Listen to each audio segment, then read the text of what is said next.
દ્વારકામાં મહિલાઓની સુરક્ષાને લઈને ગંભીર આક્ષેપો સામે આવ્યા છે।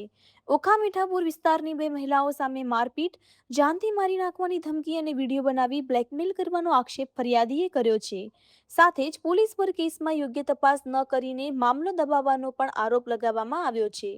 જીવના જોખમના કારણે પરિવાર સાથે મહેસાણા પહોંચેલા ફરિયાદીએ પ્રેસ કોન્ફરન્સ કરીને કેસની નિષ્પક્ષ તપાસ, કોર્ટમાં ઝડપી કાર્યવાહી અને ન્યાયની માંગ કરી છે।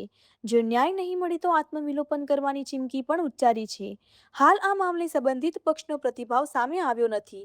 રિપોર્ટર ભાવિન ભવશર, મહેસાણા। દ્વારકા ઓખા કોર્ટની અંદર મારો કેસ ચાલુ છે। એમાં એની કાર્યવાહી પ્રમાણે અમારા મકાનની પંચનામું કરવા અમે ગયેલ હતા 24/6/2025ના રોજ। તો તે દિવસે અમને કોઈને લઈ જવાની મનાઈ હતી કે તમારો વકીલે ભેગો ન જોઈએ, ખાલી તમે પંચ અને તમે જોવા જોઈએ।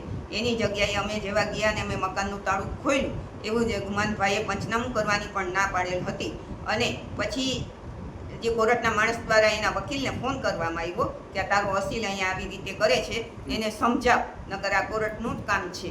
તો ત્યારે ગુમાનભાઈ માંડ પંચનામું કરવા દીધું, પણ એને તો સરકારી માણસોને એમ કીધું કે અત્યારે આમાં કંઈ મારામારી કે હુમલો થાય તો નામ કેનું આવે કે બરાબર।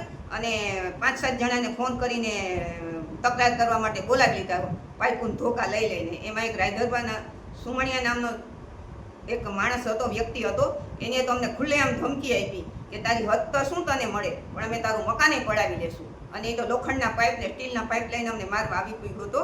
પણ તે પછી અમે ત્યાંના સ્થાનિક પોલીસ ખાતાને એકને બોલાવેલ હતો, તો એને ગુમાનબા ધમકાવતા હતા કે તમે ક્યાં પોલીસ સ્ટેશનમાં છો, તમે શું કામે અહીંયા અત્યારે આવ્યા। અને આ બનાવની મેં આખી ફરિયાદ પણ કરેલ છે।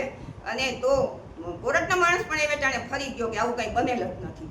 આ શું છે? આ વાઘેરોને બચાવવાની જ એક આખી વ્યૂહરચના છે આખી। કોઈ પોલીસ ખાતે નામ ચડે એટલે બધા ફરી જાય, અને આ ગુમાનભાને એ લોકો ન્યાય મંદિરમાં ફરી ગયા હતા કે અમે આવું કંઈ કરેલ જ નથી। જો તમે એવું કંઈક નથી કર્યું તો તમે 2 વર્ષથી આ કોર્ટમાં તારીખો શું કામે ભરો છો? આ એક સમજવાનો વિષય છે એક, બરાબર। અને હવે જો અમે મીડિયામાં કેસ આપ્યો છે, છતાં મને ન્યાય નહીં મળે કે કાંઈ આગળ કાર્યવાહી નહીં કરવામાં થાય આ લોકો ઉપર, મને પૂરતો બંદોબસ્ત દેવામાં નહીં આવે, તો મારી પાસે આત્મવિલોપન સિવાય બીજો કોઈ રસ્તો જ નથી।